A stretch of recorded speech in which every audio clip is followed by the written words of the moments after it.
Good evening, I'm Sean Green with the Lime Sports World. We begin with cricket news. West Indies captain Darren Sammy says they just need to play sensible cricket in order to perform well in the second test against India in Mumbai. After the disappointing showing in the first match, Sammy says they have been working hard and are especially prepared for Mohammad Shami and company.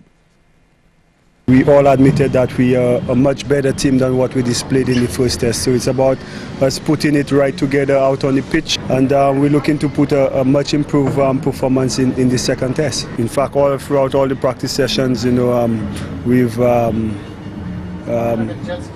practiced against the reverse swinging ball. We've got some balls, scruffed up and. Have the bowlers bowl with it, and the batsmen got good practice against the reverse swinging ball, and also it's just being more specific whether we bowl into the lines, we bowl to the righties, the line we bowl to the left-handers, and just being more disciplined in our line and length. The match will mark some major milestones. Of course, it's the 200th and farewell test match of Indian great Sachin Tendulkar, but it's also the 150th test appearance for Windies middle-order batsman Shivnarine Chanderpaul. Play starts at midnight Barbados time. You can join live coverage on MCTV's ESPN from around 11:50 tonight.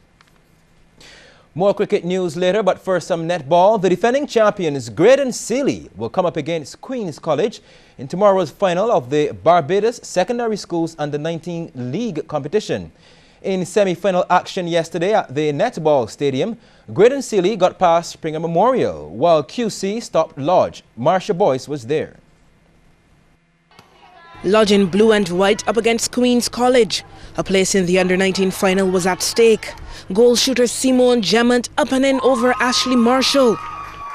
But Queen's College would take early control, jumping into a 5-1 lead. That's goal shooter Shanique Thomas. Goal attack Vanessa Bob didn't have the start she would have wanted. 2 from 7 in the first quarter. Converting on this occasion though, they still led 7-3 at the end.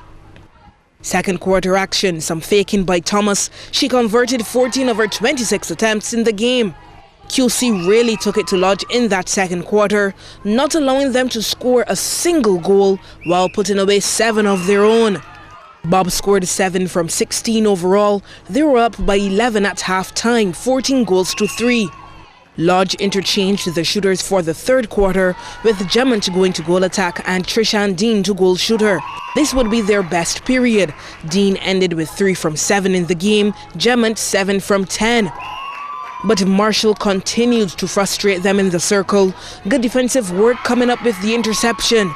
QC would go on to win easily, 21-10, booking their spot in the final. Who would be their opponents in the big showdown? The clash between Graydon Sealy and Springer would decide. Springer got the jump on the defending champions, going up 4-1. Goal attack Khadija Domingo putting away that one. But they let it slip a bit, allowing Graydon Sealy to tie things up at 4. Goal attack Alyssa Bino leading the charge, converting 3 of her 4 goals in the game. The two sides traded goals after that, with the intensity of the match felt with every possession. Springer led by just 1 at the break, up 7-6. These two met in last year's final, and Graydon Sealy goal shooter Shanika Wharton was intent on making sure her side would defend their title. She would convert 5 unanswered goals at the start of this quarter, putting Graydon Sealy in the lead. In fact, while Springer were held to just 3 goals, Wharton, who's recently back from Northern Ireland with the national senior team, reeled off 10 from 11 to put them up 16-10 at half-time. We're into the third quarter, Springer trying to recapture the momentum they had in the first. Domingo missed, but goal shooter Shaquilia Smith was there to recover. Now Smith coming through the back door. She converted 12 from 18 in the game, really willing on her teammates. But Wharton also kept up her accuracy in the third quarter, putting away 8 from 9. They held a 24-17 lead heading into the final quarter. Down by 7 with the final 10 minutes to play, Springer's urgency was felt, inspired by their shooters. Domingo making up some good ground and into the circle. She led Springer with 14 from 18. The two shooters energized the midcourt, and Springer would actually cut the deficit to just 3 goals at one stage. Their supporters were loving it. But the rally came a bit too late. Wharton's second quarter burst came back to haunt them. She ended with 26 from 34. Graydon Sealy would go on to win by 4, 30-26. Marsha Boyce, CBC Sports. The remainder of the West Indies one-day squad is off to India for the limited overs leg of the tour. And Captain Dwayne Bravo, Lendl Simmons, Ravi Rampal and Johnson Charles left the Caribbean this evening to meet the rest of the one-day squad already in India for the current Test series. The West Indies will play 3 ODIs against a team that continues to pose a difficult challenge, but Bravo says he hopes to turn things around.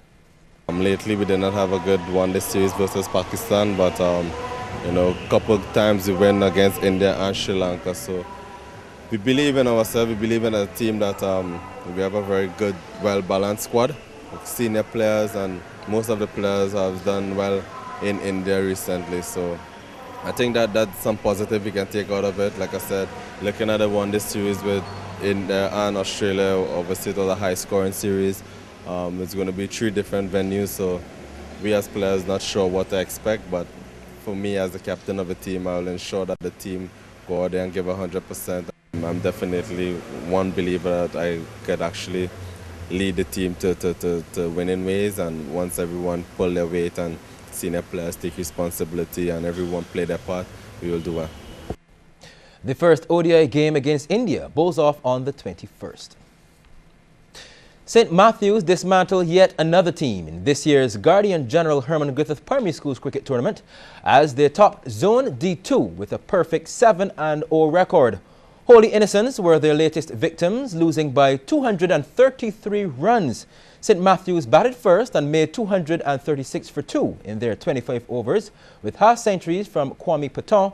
He made 98 and Trey Riley with 53. Shane Jones was at Bridgefield for that innings. St. Matthews won the toss and took first knock. Here's Osei Boucher pulling Jacody Maskell for 4. This is Shakir Maskell to Boucher now. That's 4 more through mid-on this time. His opening partner was Kwame Patton, and he got things going, smashing Kimani Richardson through mid-wicket for 4, 26 without loss at that stage.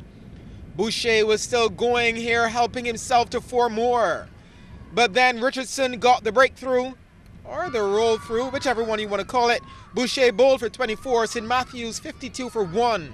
Trey Riley was the new man in, and he smashed Maskell to the boundary.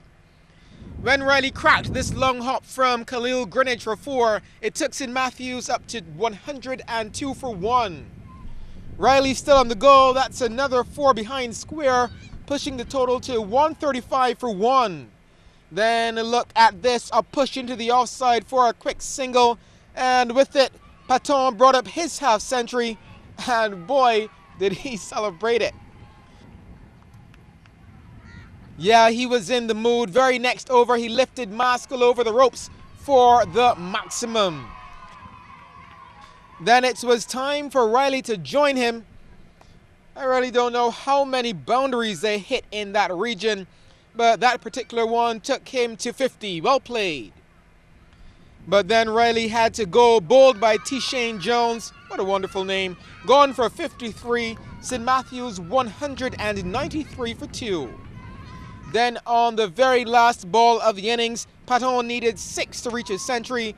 Oh dear, he just got 4. 98 not out. St. Matthews 236 for 2 after 25 overs. Shane Jones, CBC Sports. Well, thank you, Shane. Well, Riley returned with the ball to capture 6 for 2, while Kobe Waith took 3 for 1, as Holy Innocents were shut out for 3. That's right, 3.